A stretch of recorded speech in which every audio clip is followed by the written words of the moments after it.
Hey everyone, welcome to the fourth review in the James Cameron series. Today I'll be talking about James Cameron's 1991 classic, the sequel to Terminator, and it's Terminator 2 Judgment Day. So Terminator 2 Judgment Day is set about 10 or 11 years after the events of the first Terminator film. So Sarah Connor has now had her son John Connor, who is going to be the leader of the human resistance in the future. The Terminator has been destroyed from the first film, so Sarah Connor has actually kind of gone insane in this film. She's crazy. She thinks that this big war is going to happen, Judgment Day, the Terminator is going to come back, and she's trying to prepare for it. She's made bomb shelters, she's a gun expert now, she's really fit and strong, so she's pretty much been put into a mental asylum now, and she's going even more insane in there. And she's telling the people there that, there's this big war that's going to happen, my son John's going to be the leader of the human resistance, and they obviously just think she's insane. So Sarah Connor is very different in this film to what she is in the first Terminator.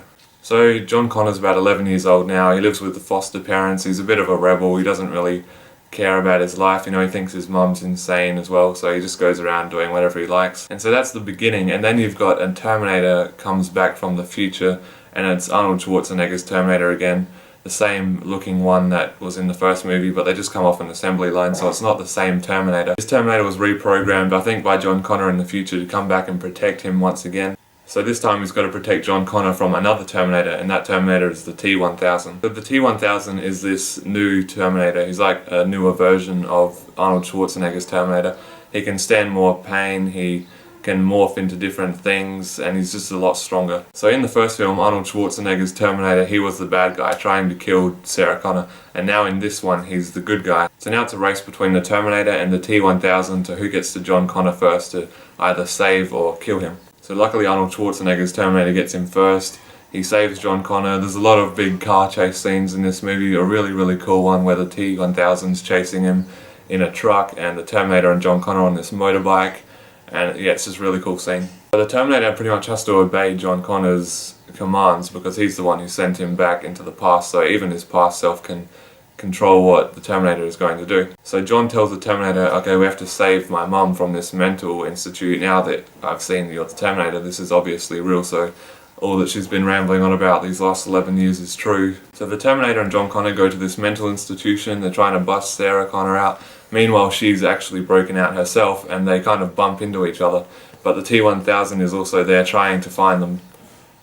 So when Sarah Connor sees the Terminator that's actually the good one in this one, she thinks at first it's the bad one because it looks exactly the same as the one from the first movie. So she doesn't trust this Terminator because of the experiences she went through in the first film. So now everything that Sarah Connor's been waiting for these 11 years is starting to come true now. So the Terminator is back, the TX is here trying to take John.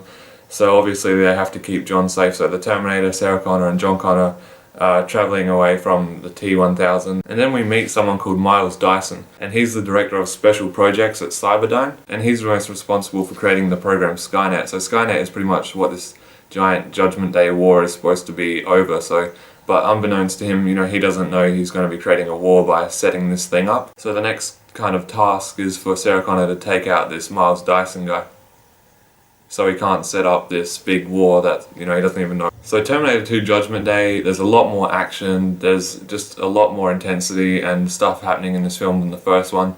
The special effects are a lot better, a lot more improved. The story's bigger, it's got more things happening, more characters, more character development. And it's just a really good sequel. Most of the times with these sequels, they're not as good as the original film, but James Cameron's really good with the sequels. So obviously you got Arnold Schwarzenegger back playing the Terminator, Linda Hamilton as Sarah Connor, Robert Patrick plays the T-1000, Edward Furlong as John Connor, Joe Morton plays Miles Dyson, the cybernet guy, and Earl Boen plays Dr. Peter Silverman, who is Sarah's psychiatrist at the mental institute. So Terminator 2 Judgment Day is definitely a great film. I highly recommend it. Everything is improved from the first film. And in my opinion, this is James Cameron's best film. He's got so many good films. I love all of his movies, but this is just the best in my opinion. So thanks for watching my review, everyone, on Terminator 2 Judgment Day. I hope you liked it, and I definitely recommend it. So definitely see the Terminator movies, well, the first two at least. I'll be back tomorrow with a review of James Cameron's 1994 film True Lies. Bye.